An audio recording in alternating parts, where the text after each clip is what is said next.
Hi, I'm Kane Cornes, and this is what really happened. So today I'm going to take you back to 1993, and my side at the time, the Adelaide Crows, are playing Essendon at the MCG for the right to play off in a grand final. My brother Chad's 13, I'm 10 years of age. We are dressed head to toe in Crows gear as we are packed inside the MCG, and I can tell you, we're pretty happy.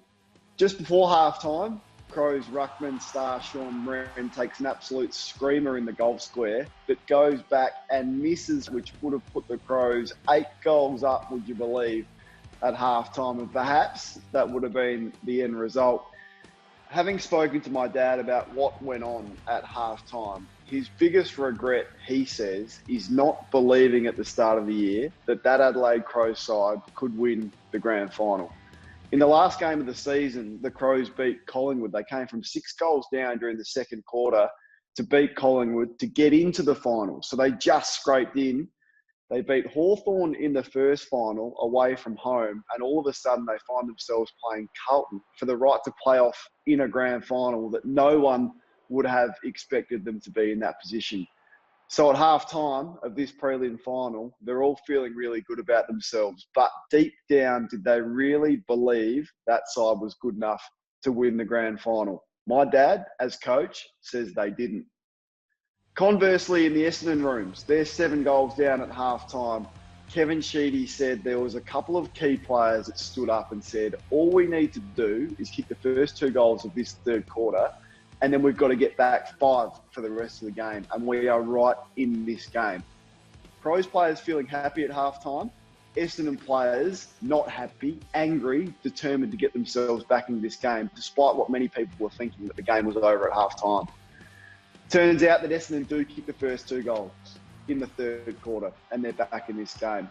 Sean Denham, according to Dad, did all the damage. He was tagging in the game and he got off the leash. He had 29 disposals for the game. He said they didn't expect that. Darren Buick kicked 6 goals for the game.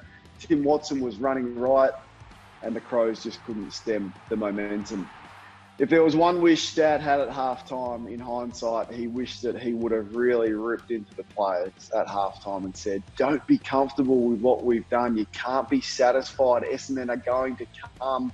We've got to make sure we snuff it out and snuff it out early. They didn't do that. There was an air of complacency in the room. And in essence, we know the story and what went on in the second half.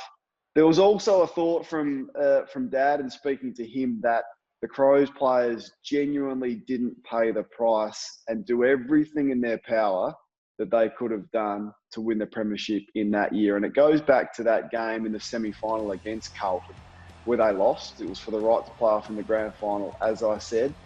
The Crows kicked 12 goals, 22 in that game, and perhaps some missed opportunity. If it wasn't for that, they would have been playing in the grand final as it was.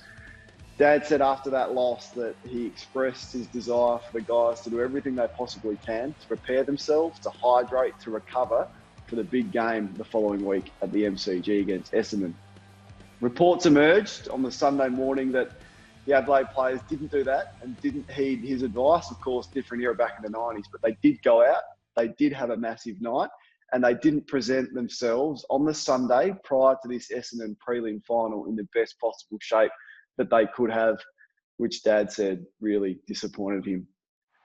So after the game, the Crows lose. Dad's furious. He has a crack at the players. He singles them out for going out the previous week after that Carlton game and expressed the disappointment the club had to progress through to the club's first ever grand final and play off for the right to hold the Premiership Cup up.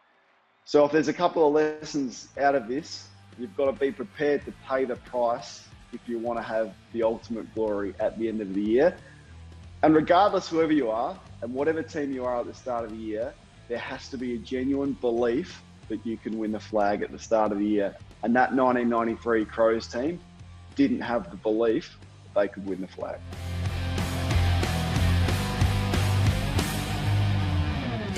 Sits down with the coach and unravels what makes this great footy brain tick. A Life in Football brings brilliant insight. As my kids would say, Damo, all G. All good.